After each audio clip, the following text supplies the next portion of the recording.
to America without informing her aunt or uncle.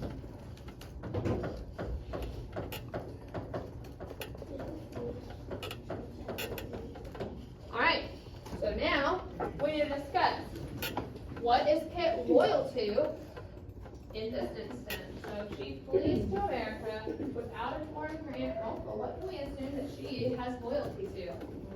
Money. Kit? Her family. Kit has loyalty to what? Right. Family. Her life. Okay, so if she has loyalty to what if she thinks that her aunt and uncle will take her in no matter what? She's loyalty to her aunt and uncle. I know. Because they are what to her? Rich. Not her Family. family. They're family. They're family.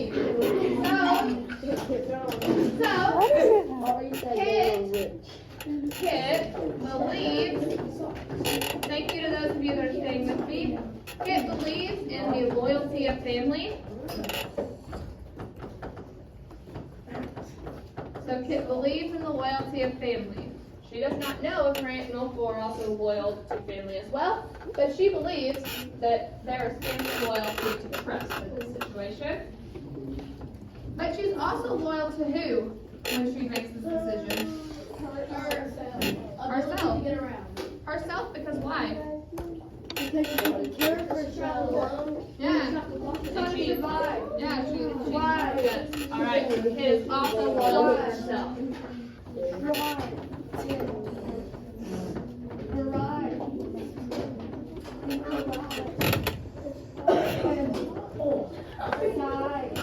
Okay.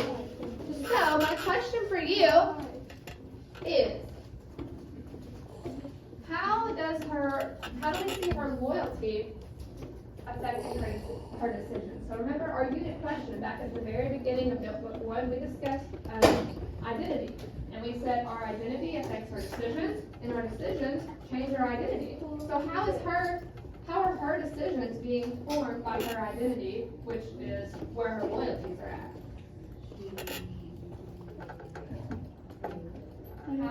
How are her decisions being affected by where her loyalties lie? Like taking risks because she believes in. Yeah, absolutely. She's willing to take risks because she has certain loyalties and beliefs that she's putting her trust in. I probably would not have done that because I don't think that some random people across the world, even if they're related to me, second thing. Even if they're related to me, I don't think that some random people in today's time would want me to come without telling them. Right? So your identity, maybe you're someone who does believe family will take you no matter what, and you would do something similar. Right? So here's my question for you. Kit was living with her grandfather. Do you think that her loyalties are the same as her grandfather's? Do you think he helped shape them? Or do you think that she has created those on her own?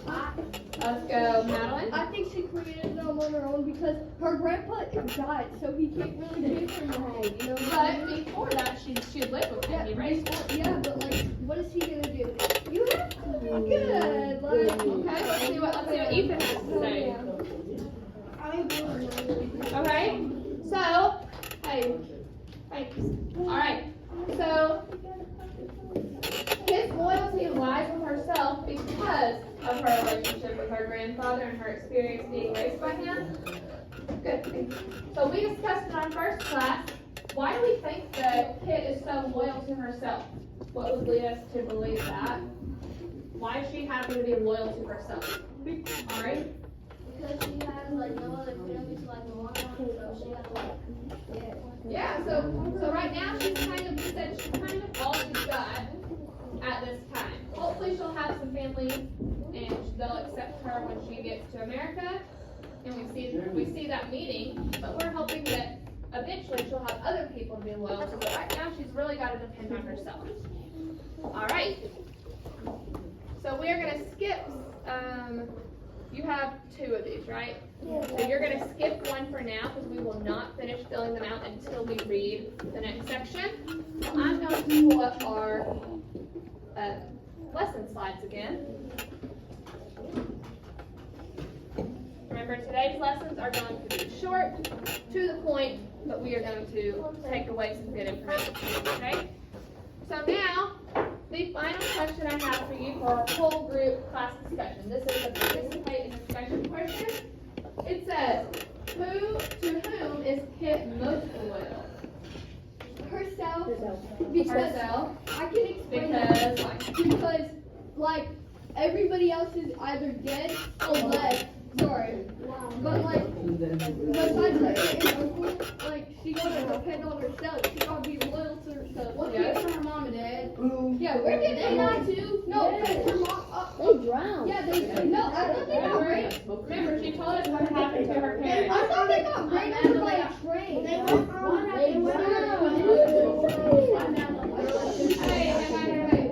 let's all remind ourselves, that can help us. Remember, we're building that background information at the beginning of the novel. So, remember, her parents, they were wealthy as well. So she said they had drowned, their ship had sunk on it's called a pleasure trip, like a vacation to Antigua. So Antigua is another tropical place. They were going on vacation there, and then that's how they passed. All right, so we know that Kit is most loyal to herself, but she also has some trust put into loyalty to family. Almost, we're finishing 7 right now. Okay. Okay, so in this lesson, we learned that Kit's loyalty lies with herself because of her relationship with her grandfather. So I will tell you, growing up with her grandfather did help shape her beliefs. She has some of her own, but right now she's just 16, so a lot of her beliefs are still shaped by what she has learned from him.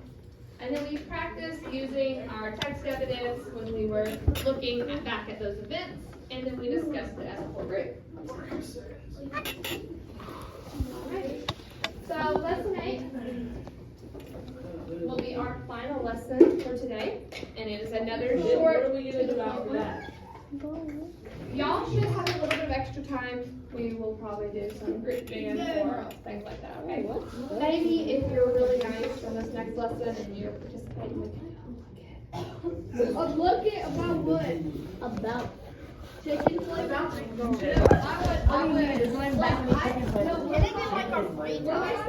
I poured Dr. Pepper on my chicken and not like it.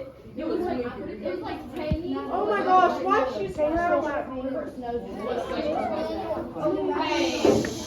gonna count us down and we're gonna get ready to begin our next part of the lesson. 4, 3. Alright, lesson 8. This time, in this lesson, we are just going to be looking at how the history surrounding this novel is impacting the plot. So we know, based on those set the context videos that we watched at the beginning, that there are different groups of people. There are some things happening in history that are going to affect what's happening as Kids move to America, okay? We know there's Quakers, Puritans, there's Royalists, colonists, those types of things. Question? I'll give you a second. What were the flavors? Okay, somebody, were you not here for set the context? Okay, what's your mind? Think of who the Quakers are then, go for it. Okay, so there's Quakers and Puritans. Tell me who the Puritans are first.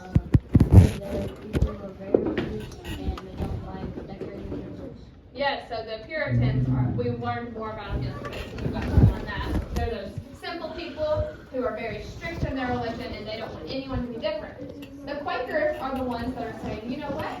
We're gonna be different, we're gonna do our own thing. Everyone is equal, they think that women can hold power, positions of power and men can too. All those kinds of things, they're just more relaxed, I guess.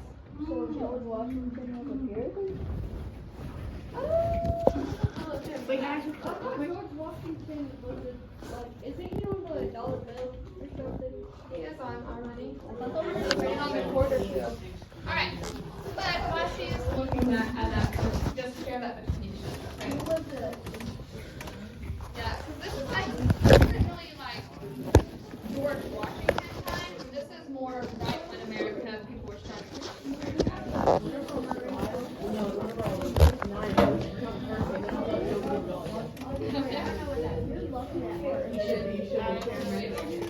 right. Here's what's going to happen. We are going to begin this lesson, and then when we come back, we'll finish it up. So, in our last lesson, we discussed how Kit responds to difficult situations.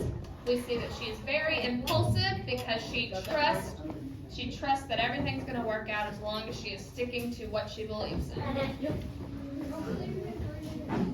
Yeah, I'm just getting this started if that's okay with you. Alright, in this lesson, we will be discussing the historical context, meaning the historical atmosphere and what their beliefs are, all of those things make up the context of the Witch of Blackguard Pond and how it impacts the plot. You will need, we will have the excerpts up here again, so you'll be okay. You'll need your next slide, it is slide 10 is the next slide, and then you'll be okay. So, what's about to happen, when we come back, we will be looking at 3 different excerpts. When we look at these excerpts, our purpose is going to be to find the conflict in them. So the conflict in the excerpts is what's going to be the problem. Remember, conflict doesn't necessarily mean people are fighting. It's just what's going to cause something to be uncomfortable, or what's going to cause something to change.